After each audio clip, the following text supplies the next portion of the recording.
Sunt Cătălin și vreau să vă spun că mie nu mai îmi trebuie femeie pentru că am puterea singur să-mi spăl hainele, singur să fac mâncare și vreau să-ți spun cu sinceritate că putere am să-mi spăl singur. Singur îmi gătesc, nimeni nu își poartă grijă de mine, dar singur îmi port de grijă. Pentru că viața este foarte crudă cu fiecare dintre noi. Vreau să spun că eu am avut femeie și atâta timp cât am avut femeie, mi-a stat pentru bani.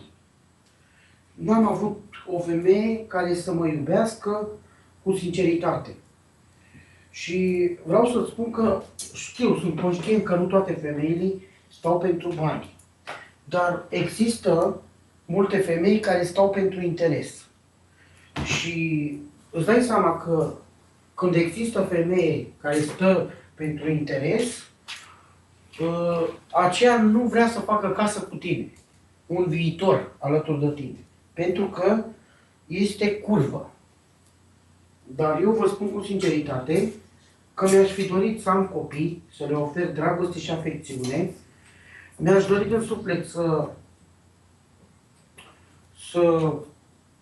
am o viață normală, dar știți destul de bine că viața a fost foarte crudă.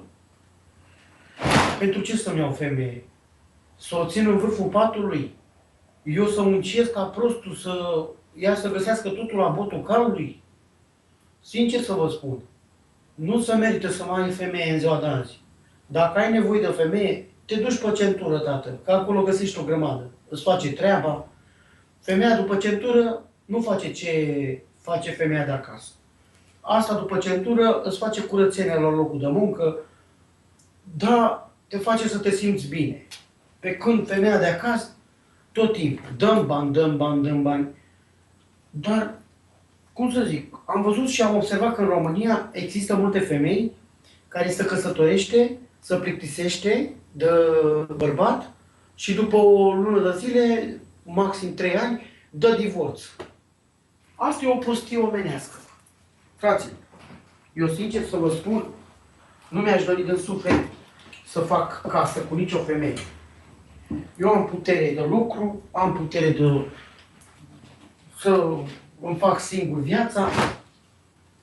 Sincer să vă spun, voi munci cinstit, voi ajuta oamenii săraci, n-am nevoie de mila nimănui, voi lupta singur pe pământul ăsta pentru că viața știu că e destul de crudă cu fiecare dintre noi și dacă ar exista Dumnezeu, de ce nu există și dreptate pe pământul ăsta? Ce înseamnă dreptate?